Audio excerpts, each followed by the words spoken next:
Welcome friends to another r/MaliciousCompliance video. If you want to do one helpful thing today, make sure you hit the like and subscribe buttons down below. Also, I've set up a channel membership, just in case you want to show your support and help keep Storytime going for as long as possible. So if you love my videos or want to have your comments shown like this one by Phantasm, click the join button below this video. That said, our first story of the day is by WTF, WTH, SHTF, OMFG. Then there was that time I was in a conference call while duck hunting. This took place maybe 2008, was mid-2000s for sure. I was a manager, but had arranged time off to go duck hunting with friends. The day before I was to leave, I was pulled into a meeting due to an emergency, and there would be a war room conference call with other offices the day after. I had nothing to contribute nor deliver for this meeting. It was merely higher pay grade than me folks hashing out a problem and then issuing directives. I said no, I'm not canceling a trip I planned for over a year with friends I hadn't seen in an incredibly long time to sit and listen to people argue. I got different replies from my manager and his manager. By different, my manager was pleading.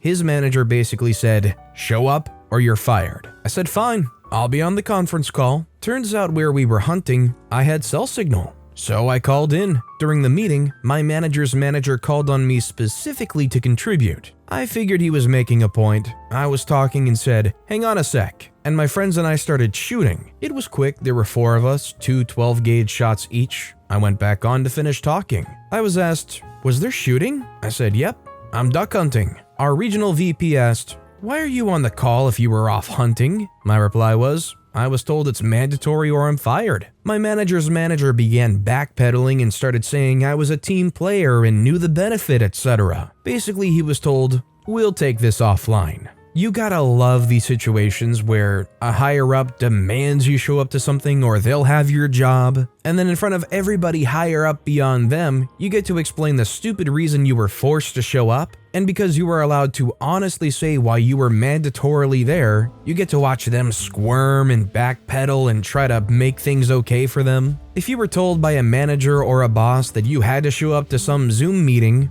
but it took place in the middle of your scheduled time off for a vacation, would you still attempt to do it and show up? Or would you say, "I scheduled this time off, I'm taking this time off," and just find out what happens? Let me know what you would do in the comments down below. Our next story is by Jock McFarty. No standby policy? No standby. I used to work in IT support for a big financial institution. The company had firm policies on overtime, standby, etc. But management didn't like spending money. Occasionally, one of us would get called out overnight to dial in and fix a production issue, in which case we'd get a reasonable overtime pay for the call. What wasn't reasonable was that we had no standby arrangements because management would have to pay us to be on standby, even if we weren't called. So one time, after getting 4 callouts for 4 unrelated problems spread over one night, I decided enough was enough and bought an answering machine. The outgoing message was, "I can't come to the phone right now, please leave a message." A few days later at the daily team meeting, the manager chewed me out for ignoring a couple of phone calls as another member of the team had been obliged to fix a problem. I explained that since there was no standby policy, I didn't have to be available to answer the phone. He huffed and puffed a bit, but since it was his policy,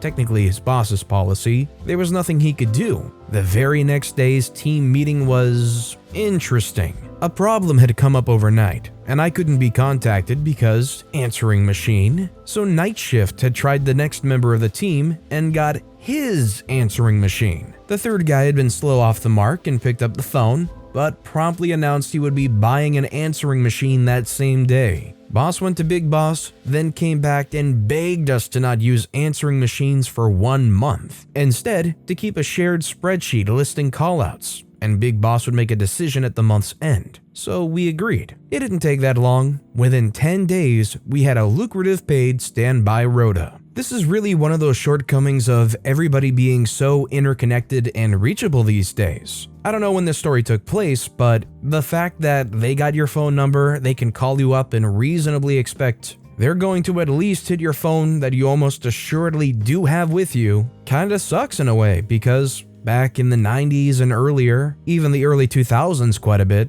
a lot of times if you were out, you just weren't reachable. There was kind of an expectation that once you're off work, you're probably not going to be available to just get called back in. unless there's a system set up for that. Our next story is by MashMash42. My company agreed to pay for very expensive transport instead of just letting me commute easily. So a few years ago, I worked for this dispatch agency that would contract me out to various locations. They paid me in peanuts and treated me like subhuman dirt. I even had to go so far as to be identified by a number rather than name when I spoke with management. Management, which I hear has just kind of collapsed in on itself due to just obviously pathetic management skills. Anyway, so this one place they contracted me out to was located far away from any train station or bus stop, and I don't own a car, so I asked how I should get there. They told me, and I confirmed with the client, that there was a bus from a train station owned by the client that took employees and visitors there. So for about the first month, I took that bus every morning around 7 a.m., even though I didn't actually start work until 9:30 or 10. But that was the only bus, so I had no choice. Suddenly, one day, the manager shuffled around a bunch of employees for some reason, and I got stuck with this new scheduler, who was, I think, fresh out of college and had no idea what he was doing. For some reason, he told me that I had to stop taking that bus because it was owned by the client. And I don't work for the client, I work for the company. They love to remind us of this. The client even said they didn't mind if I took their bus, as that just made the most logical sense. But no. I told them I could walk from the train station, but it was going to take me an hour or two, and the only feasible transport besides the bus was to take a taxi, which would be a $40 trip one way, so to get back ends up $80 a day on taxis. Yeah, they're expensive in this country. So he told me to take a taxi. I straight up told him, "You don't pay me enough to be able to afford a taxi." I was thinking they would capitulate and let me take the bus, but as if to pathetically assert dominance, they actually gave me an allowance for the taxis from then on. And since I could take a taxi whenever, instead of waiting for the bus, I showed up to the client at 9:30 with 2 extra hours of sleep. It was actually a pretty nice setup. This is actually kind of an interesting thing. Let's say theoretically you could pocket that taxi cash and still take the bus, but if you just paid that taxi cash, you would get a couple more hours of sleep every single day. Which one would you value more? Being able to sleep in an extra couple hours every single day, or getting to pocket the extra cash from the taxi? I'd like to know which one you guys would choose in the comments. The extra sleep would be nice, but that is a good decent bit of money. It could be practically a second job, essentially. This next story is by someone you don't know, 70. Pass on your bogus excuse? Okay. I was a medic in a light infantry battalion in the US Army in the early 90s. In our infantry battalion, there were 2 sets of medics in the headquarters company who all belonged to the same platoon. Most of the squads in the platoon were in the first set and were referred to as line medics. They were constantly lent out to the various companies in the battalion for field exercises and so forth. For all practical purposes, line medics did just about everything the other infantrymen did out in the field. For the most part, this entailed trudging through snow for long distances while lugging our belongings around our backs in a rucksack and pulling a sled with an Arctic 10-man tent. The light in light infantry alludes to the fact that we travel light enough to not need a vehicle. In reality, there was nothing light about it. One squad in the medical platoon permanently remained with headquarters. In the field, they were in charge of maintaining medical records, setting up and staffing the battalion aid station in the field, driving the ambulances, and keeping the battalion pharmacy stocked. We had some guys who had served for quite a while in Alaska, and they knew all kinds of tricks that enabled us to set the battalion aid station up as the warmest tent in the field. Given that most of our training took place in sub-freezing temperatures, the aid station was the place to be. We often had officers from the other companies just come and hang out simply to get warm for a little bit. Needless to say, if you could get a position with the aid station squad, you were set for field exercises. Far less walking, far more warmth, and a far happier life. There was a fellow line medic in my unit who I'll call Slug because that's the generic term we used in the army for someone who was a waste of space. I actually liked Slug when I first met him. He was friendly, easygoing, and he seemed to be an all-around nice guy. Over time, my respect for Slug waned more and more. He always seemed to be broke, and he was not shy about asking to borrow money. He gave his girlfriend my phone number because he didn't want to pay to maintain his own. and she would always call me to vent about him on the numerous occasions that she caught him cheating on her. If there was ever work to be done, he always found excuses to be elsewhere. To put things in perspective, avoiding work was a highly respected art form known as shamming in my unit, but there were caveats. Avoiding work at your buddy's expense was frowned upon, and clumsy excuses that put you or your buddies in a bad light were also considered to be in poor taste. For example, getting 4 guys together for vehicle maintenance at the motor pool, when in reality they were each simply going to get on a creeper, a board that rolls under vehicles, for a mid-morning nap, was a highly regarded form of shamming. Slug loved to sham, but he was terrible at it. More often than not, his attempts made the rest of us look bad, and they often brought more work on us to boot. For whatever reason, the stars aligned in Slug's favor, and he was given the opportunity to attend SUSV driving school for the purposes of driving an ambulance. A SUSV is an all-terrain vehicle that was invaluable to us in the snow. This golden opportunity was poised to deliver him from the harsh life of the frontline medic into the luxury life of the rear medic. It just so happened that the first day of driving school happened to fall during the daylight savings switchover. The change was such that anyone forgetting about it would have shown up to work an hour early. Slug thought that he would use this to his advantage to sneak in an extra hour of sleep, seemingly unaware that the change had already brought him an extra hour of sleep. I had just come in from shoveling the snow outside the aid station around 15 minutes before his class was scheduled to start, when the following exchange took place between me and the aid station squad leader. The squad leader said, "Have you seen Slug around today?" I say, "No, Sergeant, I haven't." They say, "Can you call him? His driving class is scheduled to start very soon, and he's going to be late." I say, "I'll do it right now, Sergeant." Realizing this was urgent, I quickly found his girlfriend's number and called him up. The following conversation then ensued. I say, "Hey Slug, squad leader's asking where you are. Apparently you have a driving class that's about to start and you're late for it." Slug says, "Yeah, tell him I forgot about the time change, so I'm running an hour late." Me, knowing that if he had forgotten about the change, he would have been an hour early, says, "Are you sure that's what you want me to tell him?" Slug says, "Do you think I'm BSing about this or something? Just tell him what I told you." I say, "Okay, see you in 15 minutes. So I hung up and made my way back to squad leader. I say, "Sergeant, I just got off the phone with Slug." He says, "And?" I say, "He said he forgot about the time change and is running an hour late. He'll be heading in soon." Squad leader says, "Do you have a driver's license?" I say, "Yes, Sergeant." They say, "Can I see it?" I showed him my license. He says, "Great.